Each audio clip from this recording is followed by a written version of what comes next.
Good morning. It's Monday, April 4th, 2016. I'm Candace Red. Let's get straight to the weather with meteorologist Riley Hale. Hey, Riley.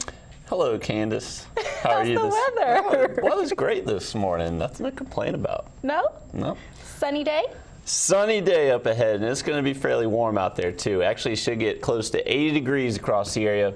And we're starting off on the mild side, upper 40s now in Greenville, low 50s everywhere out towards the hills and further north of the Delta. But let's look at our day planner for today. So temperature is going to be warm fairly quickly. Should be able to reach that 80-degree mark by later this afternoon. Plenty of sunshine out there, and possibly could bring in a few clouds by later this evening with a dry front sweeping through. But no rain to talk about until Wednesday when we do bring back the chance for severe weather. I'll talk about that in just a little bit. All right, thanks, Riley. So a suspect is waking up behind bars after allegedly shooting someone. Well, 22-year-old Shaquille Weeks is charged with a drive-by shooting. Police say he allegedly shot a man named Joe Lewis. It happened last week in the 500 block of Clay Street in Indianola. Police say they're still investigating, but the victim is okay. Weeks is in the Sunflower County Jail with a $10,000 bond. News in Arkansas, a black man is upset with the police department after an officer tases and pepper sprays him. Well, as Michael Kwanda reports, the entire incident was caught on camera. Dramatic video shows Blytheville police arrest a man on Easter Sunday. An arrest some are now saying went too far. I see another Mike Brown and Trayvon Martin situation, you ask me. Patrick Newbern says he was unjustly targeted in this parking lot where police were responding to complaints of loud music. WREG obtained what appears to be the police body camera video of the incident. The footage shows an officer ask Newbern for his license. The officer then tells him not to go anywhere while he wrote a citation. Newbern began driving but stopped before getting out of the parking lot. Get out of the car. Well, police say Newbern refused to get out of the car when they told him to, but he says he never had a chance to get out of his seatbelt before they started yanking him out. When you asked me to get out the car, you opened up my door, snatching me out the car without letting me get out my seatbelt. How can I get out the car in my seatbelt? A police report reveals Newbern was tased twice and sprayed with a chemical agent after he allegedly resisted arrest, grabbed for their weapons, and tried to hit one officer. Blytheville police would not comment on the incident and told us to come back on Monday. As soon as I saw the video, it made me sick to my stomach. Tony Hollis is the head of the NAACP for Mississippi County. He's calling for the officer to be disciplined and for better training for Blytheville police. They was attending to him and touching him or whatever, going inside his vehicle. That is not standard police procedure. You know, the police department, they even placed themselves in danger. Reporting in Blytheville, Arkansas, Michael Kwanda, WREG, News Channel 3. Keeping our eye on the flood water, the federal government is giving Mississippi $13.3 million for flood recovery. Republican U.S. Senator Thad Cochran says the money will be used for cleanup, repair, and flood prevention projects in 29 counties, and that includes Grenada, LaFleur, and Yazoo, where residents of the Blue Cane community in Tallahatchie County are battling with flood waters. Residents met Sunday afternoon to discuss their strategy for speaking to the County Board of Supervisors. Now, residents say flooding happens every time it rains, and this is all because of drainage problems. Supervisors, what we try to get with them and see what they would do for us. And the plan that we have is really just for them to just come and listen to us. Keep you updated on this story as it develops. Well, let's talk about the environment. Scientists in Mississippi and the federal government are trying to figure out why so many dolphins are dying on the Mississippi Gulf Coast. So reporter Meg Ferris has the story. Something's happening on the Mississippi Gulf Coast that has marine biologists and veterinarians concerned. These animals are the canary in the mine. They reflect what's going on in the environment, and they're mammals like you and I. So whatever happens to them will ultimately happen to us. So far this year, 47 dolphins have been found dead on beaches. That's already more than the 35 in 2015 and the 45 in 2014. We've seen them on the Barrier Islands. We've seen them in Waveland, in Pascagoula, in Biloxi.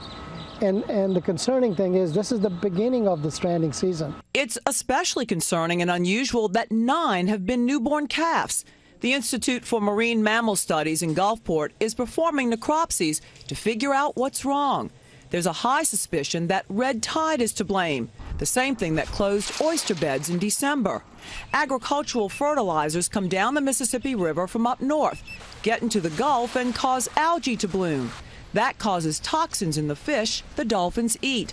Toxins then get in their bloodstream. Normally, IMMS would study the tissue samples, but in this case, they're being sent to the National Oceanic and Atmospheric Administration since the Department of Justice has sued BP. They need to make sure that nothing else is going on, like weakened immune systems from the 2010 oil spill. Mississippi is a nursery ground. This is where they come to give birth. The largest dolphin population in the United States is in Mississippi, Louisiana waters. And scientists want to see that remain the case in the future. From Gulfport, Meg Farris, Eyewitness News, Medical Watch.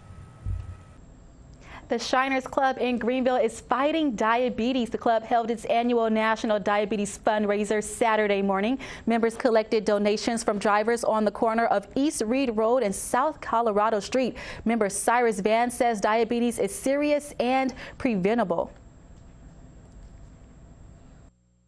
We understand that diabetes disproportionately affect African Americans in our community, and we're just doing our part to raise awareness and also to raise funds to combat that disease.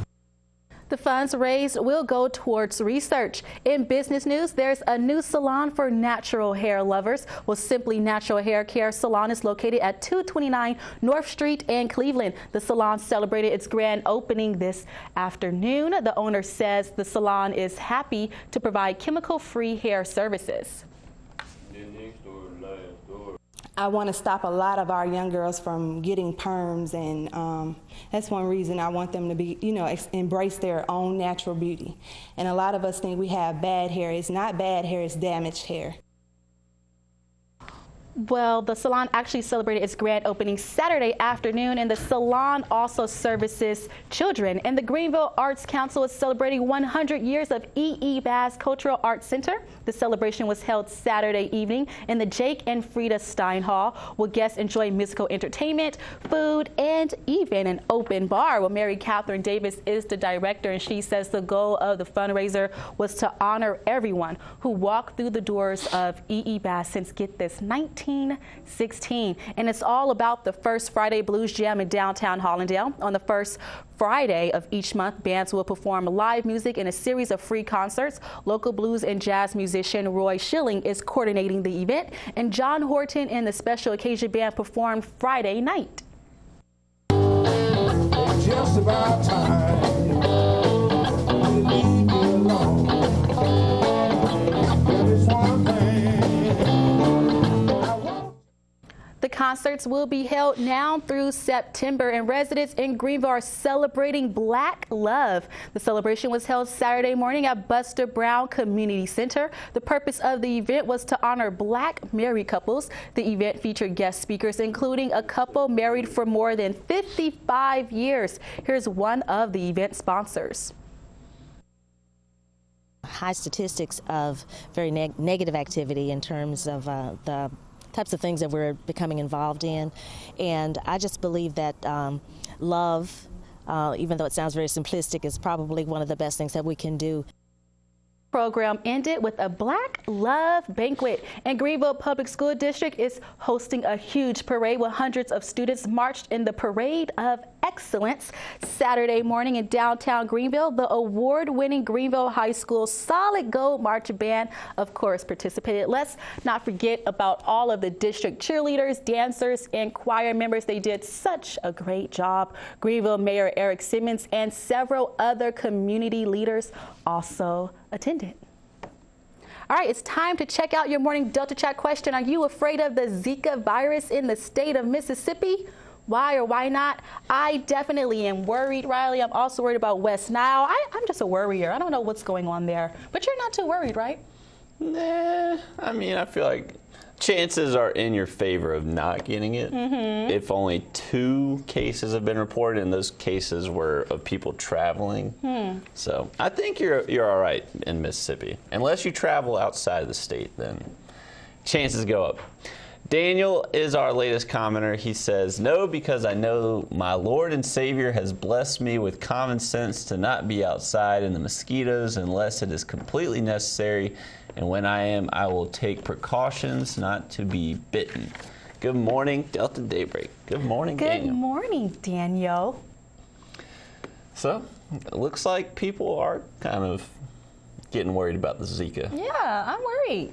Yeah. I need to be like you, Riley, not worry so much. Yeah, you know, just gotta keep on living. L-I-V-I-N. Just keep on living. All right, Riley, what's going on with the weather today? It's going to be warm out there. We're keeping plenty of sunshine, and this is actually going to be the warmest weather we see for the rest of our week. Should get close to 80 degrees across the area. Overnight dropping down to near 50 degrees, and then tomorrow's going to be a little bit cooler, but staying into the lower to mid 70s. We do have the risk for severe weather heading our way Wednesday. I'll talk about that after the break. All right, thanks, Riley. And if you want to get your hands on a free bike, then definitely stay with us. We'll be right back.